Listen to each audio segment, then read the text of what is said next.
ಒಂದು ಬಹುಶಃ ಶುಕ್ರವಾರದಿಂದ ಪ್ಯಾಕಿಂಗ್ ಬರಬೇಕಲ್ಲ. ಹೌದು ಸರ್. ಶುಕ್ರವಾರಕ್ಕೆ ಪ್ಯಾಕಿಂಗಿಗೆ ಬೇಕಾಗುತ್ತೆ. ಶನಿವಾರದ ದಿನ ರುದ್ರಾಯಗಲ್ಪೆ ಇದೆ. ನಾಳೆಯಿಂದ ನಾವು ಮಾಡ್ತಕ್ಕಂಥ ರುದ್ರ ಘನಯಾಗಕ್ಕೆ ಅದು ಶೀಟು ನಾಳೆಯಿಂದ ಶುರು ಮಾಡ್ತಾ ಇದ್ದಾರೆ. ಮೋಸ್ಟ್ಲಿ ಶಿವರಾತ್ರಿ ಒಳಗೆ ಆಗುತ್ತೆ ನಮಗೆ ಶೀಟಿಂಗ್ ಇಂದ. ಇದು ಒಂದು ಇನ್ಫಾರ್ಮೇಶನ್.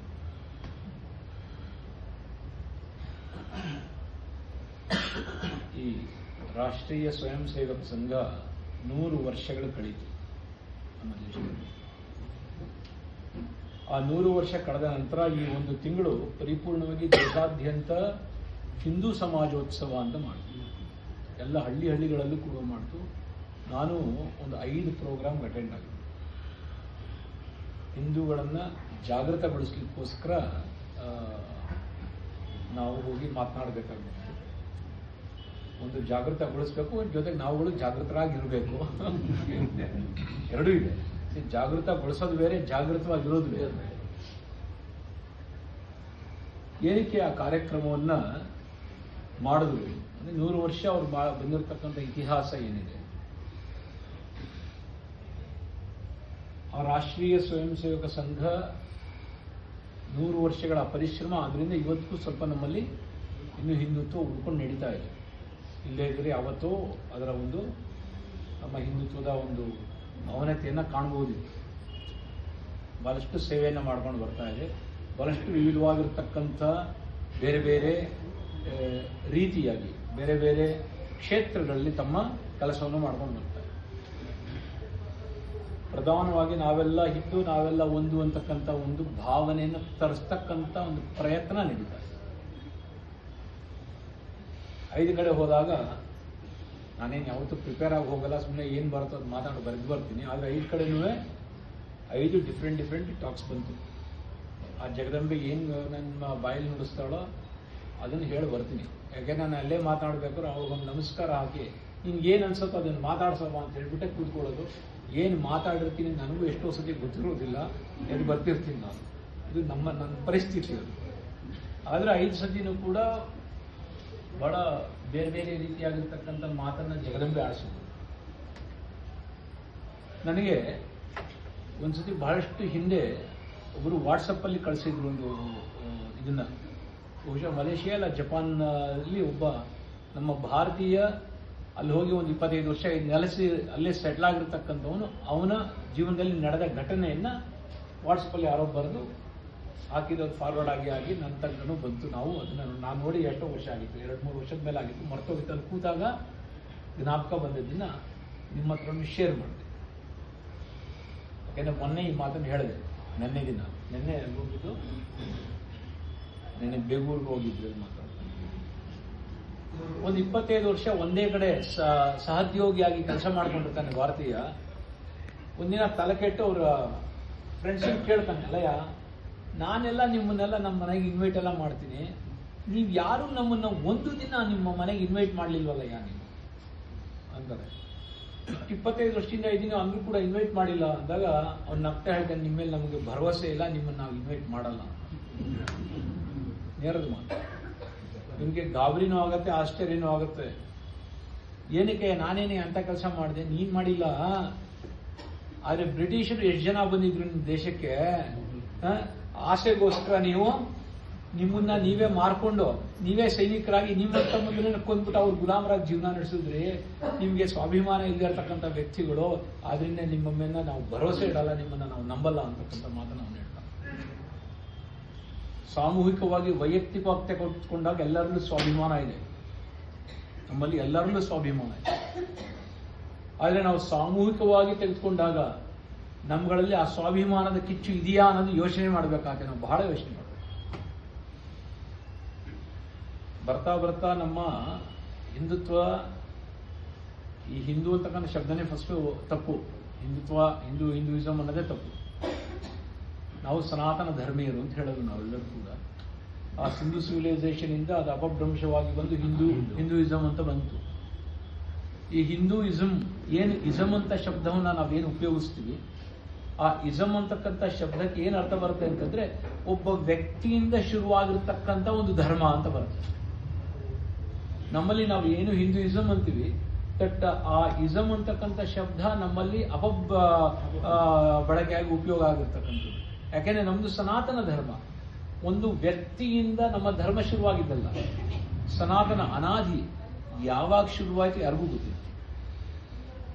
ಜೊತೆಗೆ ನಮ್ಮಲ್ಲಿ ನಾವು ಶಾಂತಿ ಪ್ರಿಯರು ಅಂತಕ್ಕಂಥ ಒಂದು ಬೀಜ ಬಿತ್ತಿ ನಾವಿಬ್ರು ನಮಗಿಬ್ರು ಅಂತ ತಗೊಂಬಂದು, ನಂತರದಲ್ಲಿ ಈಗ ನಾವಿಬ್ರು ನನಗೊಬ್ರು ಅಂತಕ್ಕಂಥ ತಗೊಂಬಂದು, ಅದು ಬರೀ ನಮ್ಗಳಿಗೆ ಮಾತ್ರ ತಂದು ನಾವು ಬಹಳಷ್ಟು ಈಗ ನಾವು ಎಷ್ಟೋ ಜನ ಸೀನಿಯರ್ಸ್ ಇದ್ದೀರ, ನಿಮ್ಗೆ ಅಂಟಮಲ್ಲಿ ಹಾಕಿದ್ರೆ ಕೊನೆ ಪಕ್ಷ 5, 6, 8, 15 ಜನ ಇರೋರು ಮನೆಗಳನ್ನು ನಾನು ನೋಡಿದ್ದೀನಿ. 14 ಜನ ನಮ್ಮ ಗೋವರ್ಧನ್ ಅವರ ತಾಯಿ ಮನೆಯಲ್ಲ 14 ಜನ ಅವ್ರ ತಾಯಿ. ಸೊ ಅದೆಲ್ಲ ಹೆಮ್ಮೆ ಪಡೋ ವಿಚಾರ. ಈಗೆಲ್ಲ ನೋಡಿದ್ರೆ ನಾವಿಬ್ರು ನಮಗಿಬ್ರು ಅಂತ, ಈಗ ನಾವಿಬ್ರು ನಮಗಿಬ್ರು ಹೊರಟಾಯ್ತು, ನಾವಿಬ್ರು ನಮ್ಗೊಬ್ರು ಅನ್ನೋದಕ್ಕೆ ಫುಲ್ ಸ್ಟಾಪ್ ಆಗಿ ಹೋಗಿದೆ. ಸೊ ಈಗಿನ ಮಕ್ಕಳಿಗೆ ನಿಮ್ ಸೋದರತ್ತೆ ಅವಳು ಮಾವನ ಸೊಸೆ ಇದ್ದಿ ಗಂಡನ ತಮ್ಮ ಯಾರ ಅಂತ ಗೊತ್ತಿಲ್ಲ, ಅಂತ ನಮ್ಗೆ ಸಂಬಂಧ ಗೊತ್ತಿಲ್ಲ. ಸೋದರತ್ತೆ ಯಾರು ಅನ್ನೋದೇ ಗೊತ್ತಿರಲ್ಲ ಅವನಿಗೆ. ಈಗೆಲ್ಲದಕ್ಕೂ ಅಂಕಲ್ಲು ಆಂಟಿ ಅನ್ನೋದು ಶಬ್ದ ತಂದ್ಬಿಟ್ರೆ ಹೊರತು ಯಾವ ಅಂಕಲ್ಲು ಏನ ಆಂಟಿ ನಮಗೂ ಗೊತ್ತಿಲ್ಲ. ಅಂದ್ರೆ ನಮ್ಮ ಒಂದು ಭಾಷೆ ಹೋಗ್ತಾ ಇದೆ. ಒಂದು ಭಾಷೆ ಹೋಯ್ತು ಅಂದ್ರೆ ಭಾಷೆ ಹಿಂದೆ ಇರತಕ್ಕಂಥ ಒಂದು ಸಂಸ್ಕೃತಿ ಸಂಸ್ಕಾರ ಹೊರಟೋಗ್ತಾ ಇದೆ. ಭಾಷೆಗೆ ಬಹಳಷ್ಟು ಪ್ರಾಮುಖ್ಯತೆನ ನಾವು ಕೊಡಲೇಬೇಕು. ನಮ್ಮ ಮಾತೃಭಾಷೆ ಏನೇ ಇದ್ರು ಆ ಮಾತೃಭಾಷೆ ಮನೆಯಲ್ಲಿ ಆ ಮಾತೃಭಾಷೆ ಮಾತನಾಡೋದ್ರಿಂದನೇ ಆ ಮಕ್ಕಳಿಗೆ ಆ ಒಂದು ಸಂಸ್ಕೃತಿ ಸಂಸ್ಕಾರ ಬರುತ್ತೆ.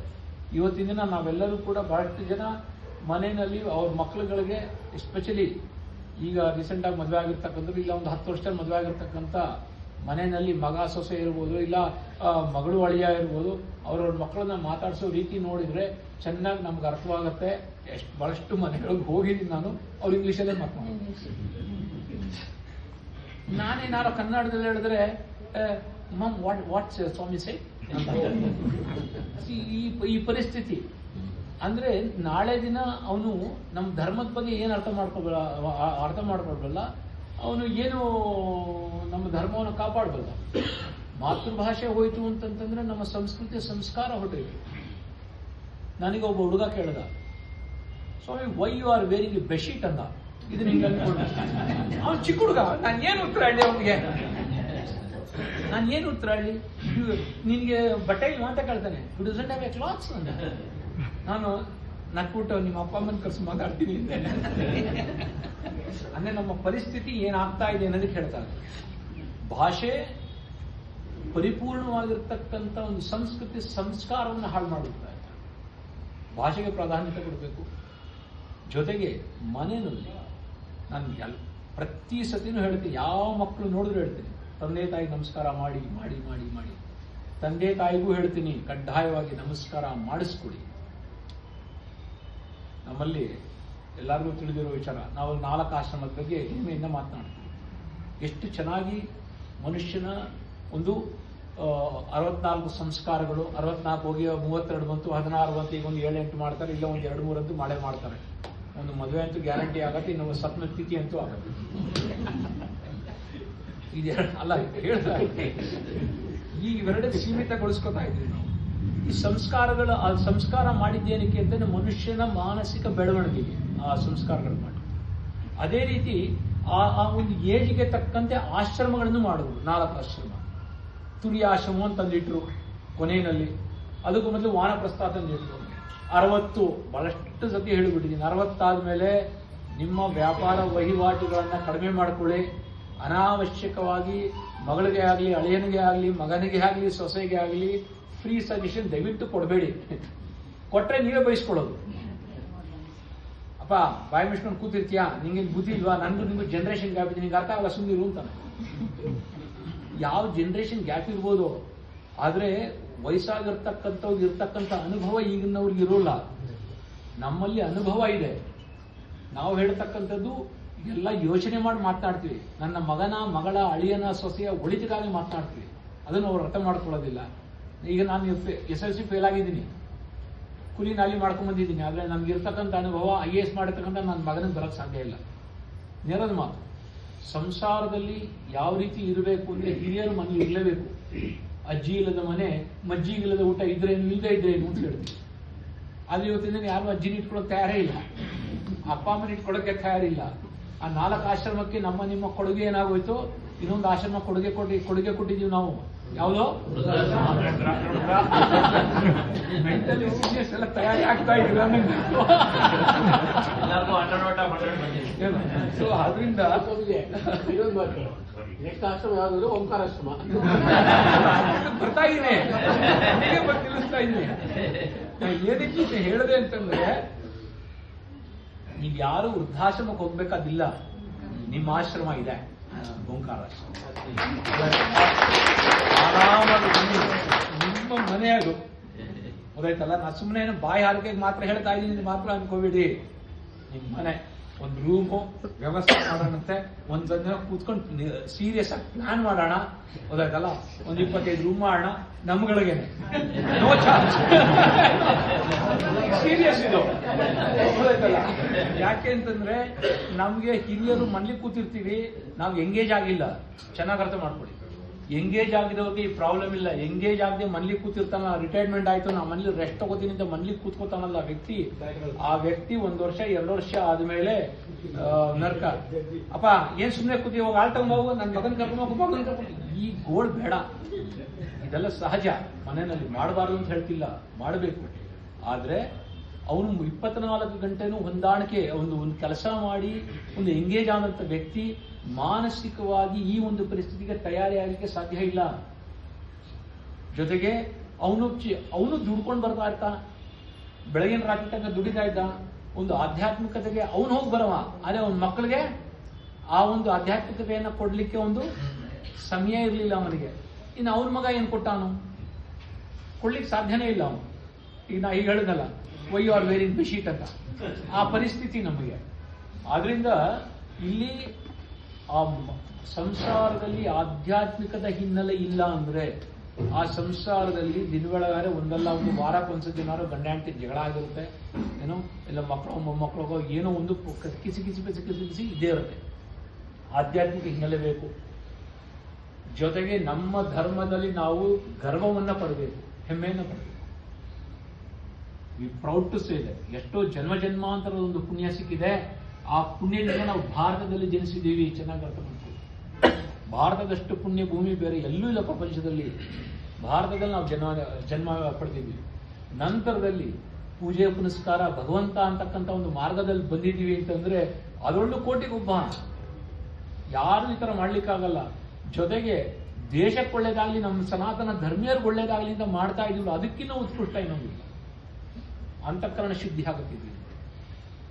ಅದರಿಂದ ಇಲ್ಲಿ ನಾವು ಹಿಂದೂಗಳು ಜಾಗೃತರಾಗಲಿಲ್ಲ ಅಂತಂದ್ರೆ ನಾಳೆ ದಿನ ನನ್ನ ಮೊಮ್ಮಗ ವಾಸ ಮಾಡಲಿ. ಯಾಕೆಂದ್ರೆ ನೋಡಿ, ಈಗ ನೀವು ಎಷ್ಟೋ ಜನ ಸೀನಿಯರ್ಸ್ ಇದ್ದಾರೆ, ನಿಮ್ಮ ಬಾಲ್ಯವನ್ನ ನೀವು ಯೋಚನೆ ಮಾಡಿ ನೋಡಿ.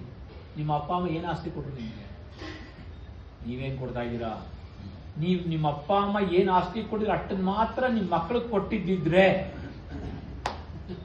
ಬಹಳ ವ್ಯತ್ಯಾಸ ಇರೋದು ನಿಮ್ಮ ಜೀವನದಲ್ಲಿ. ನಾನು ಕಷ್ಟಪಟ್ಟೆ, ನನ್ನ ಮಗ ಸುಖವಾಗಿರ್ಬೇಕು, ಅದು ಸುಖವಾಗಿರ್ಬೇಕು ಅಂತಕ್ಕಂಥ ನನ್ನ ಭಾವನೆ. ಆದ್ರೆ ಆ ಭಾವನೆಯ other side of the coin, ನೀನು ಬೇರೆ, ನಿನ್ನ ಅಣ್ಣ ಬೇರೆ, ನೀನ್ ಬೇರೆ, ನಿನ್ ತಮ್ಮ ಬೇರೆ ಅಂತಕ್ಕಂಥ ವಿಷ ಬೀಜವನ್ನ ನಾವೇ ಬಿತ್ತಿರ್ತಕ್ಕಂಥದ್ದು. ಉದಾಹರಣೆ ಕೊಡ್ತೀನಿ. ಈಗ ನಾವು ಚಿಕ್ಕವರಿದ್ದಾಗ, ನೀವುಗಳು ಚಿಕ್ಕವರಿದ್ದಾಗ, ಬಸ್ ಮನೆ ಹೊರಗಡೆ, ಟಾಯ್ಲೆಟ್ ಹೊರಗಡೆ, ಈಗೆಲ್ಲ ರೂಮ್ ಪಕ್ಕ ತಂದಿಟ್ಕೊಂಡಿದ್ವಿ ಒಳಗಡೆ, ಅದು ಬೇರೆ ವಿಚಾರ. ಆದ್ರೆ ಹೊರಗಡೆ ಇತ್ತು ಒಂದೇ ಟವಲ್ಲು, ಒಂದು ಗುಂಡು ಕನ್ನಡಿ, ಒಂದು ಬಾಚಣಿಗೆ, ಒಂದು ನೆಂಜಿನ ಗುಡ್ ಟೂತ್ ಪೇಸ್ಟ್, ಇಲ್ಲ ವಿಕೋ ವಜ್ರದಂತೆ ಪೌಡರು, ಇಲ್ಲ ಬೇವಿನ ಕಡ್ಡಿ. ಹೌದಾ?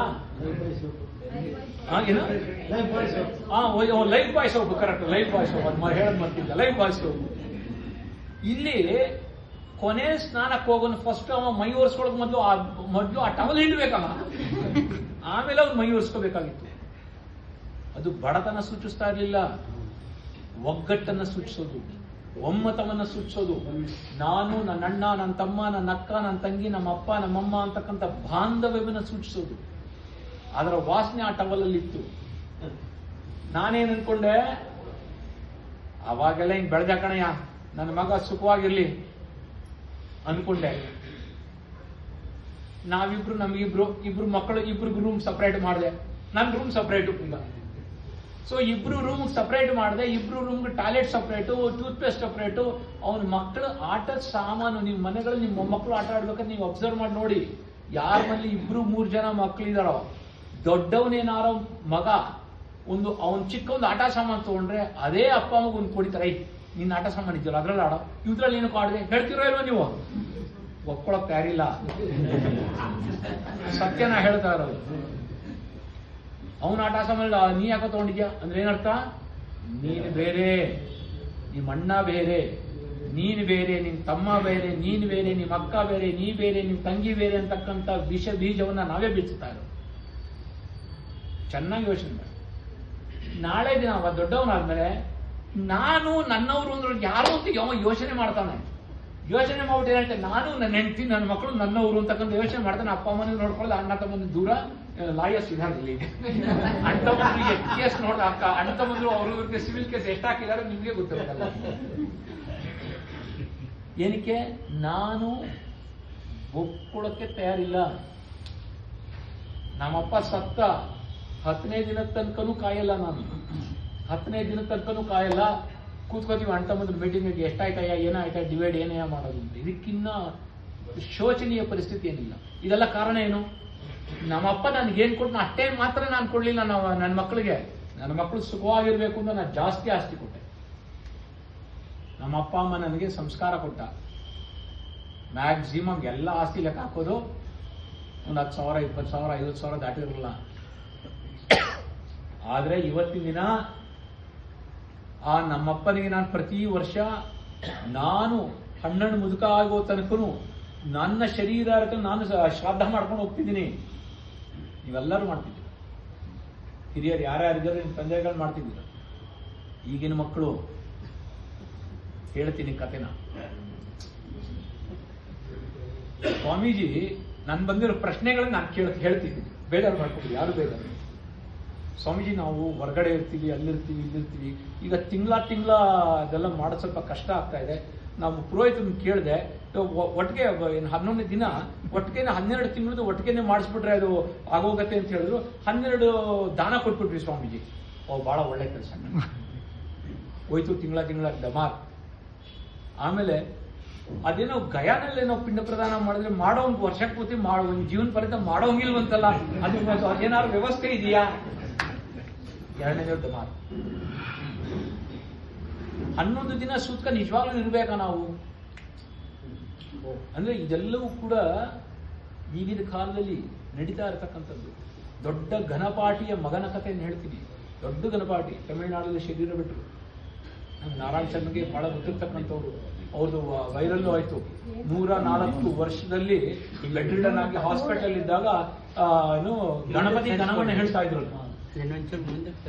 ಬೆಡ್ ಅಲ್ಲಿ ಮಲ್ಕೊಂಡು 104 ವರ್ಷ. ಈ ಕಡೆ ತಗೊಳ್ಳಿ ಅಷ್ಟೇ. ಅದಕ್ಕೆ ಎಣ್ಣೆ ಹಾಕಬೇಕು, ಇಲ್ಲ ಬಿಟ್ಟು ಬಿಡ್ಬೇಕು. ಸೊ ಅವರ ಜಾಸ್ತಿ ಸಮಯ ತಗೊಳ್ಳಲ್ಲ ನಿಮ್ಗೆ ಏನೋ. ಆ ಗಾನವನ್ನ ಹೇಳ್ತಾ ಇದ್ದಂತ ವ್ಯಕ್ತಿ ಬೆಡ್ ರಿಡನ್ ಆಗಲು 104 ವರ್ಷ. ಅವ್ರ ಮಕ್ಕಳನ್ನ ಚೆನ್ನಾಗಿ ಒಳ್ಳೆ ಹೈಲಿ ಎಜುಕೇಟೆಡ್ ಪೀಪಲ್ ಏನೋ ವಿದೇಶಕ್ಕೆ ಹೋದ್ರು, ಅಲ್ಲೆಲ್ಲ ಸೆಟ್ಲ್ ಆದ್ರು. ಈ ತಾತನ್ನ ನೋಡ್ಕೊಳ್ಳೋರಿಲ್ಲ.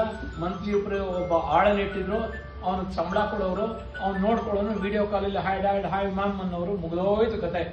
ಅವ್ರ ಶರೀರ ಬಿಟ್ಟಾಗ ಮಕ್ಕಳು ಬರ್ಲಿಲ್ಲ. ಅಲ್ಲಿ ಯಾರು ನೋಡ್ಕೋತಾ ಇದ್ರು ಅವ್ನಿಗೆ ಹೇಳಿದ್ರು, ಅದೇನ್ ಬೇಕು ಅದು ವ್ಯವಸ್ಥೆ ಮಾಡು, ನಾನು ಆಮೇಲೆ ಬರ್ತೀನಿ. ಪುರೋಹಿತನ ಹತ್ರ ಯಾರನ್ನೋ ಅವ್ನು ಕರ್ಕೊಂಬಂದೆ ಆಗೋ ಪುರೋಹಿತನ, ನೀನು ಅವಾಗ ವ್ಯವಸ್ಥೆ ಮಾಡಿಯ ಅಂತ ಹೇಳಿದ್ರು. ಅಕೌಂಟ್ ದುಡ್ಡು ಕಳಿಸಿದ್ರು, ಮುಗೀತು. ಅವ್ನು 3ನೇ ದಿನ 4ನೇ ದಿನ ಬಂದ. 2 ದಿನ ಹಾಲ್ಟ್ ಆದ. ರಿಯಲ್ ಎಸ್ಟೇಟ್ ಪೀಪಲ್ನ ಕರೆದ, ಸಿಗ್ನೇಚರ್ ಆಗ್ದ, ಹೋಗ್ತಾ ಇದ್ದ ಮುಂದೆ. ಇದು ನಡೆದ ಘಟನೆ ನಾ ಹೇಳ್ತಾ.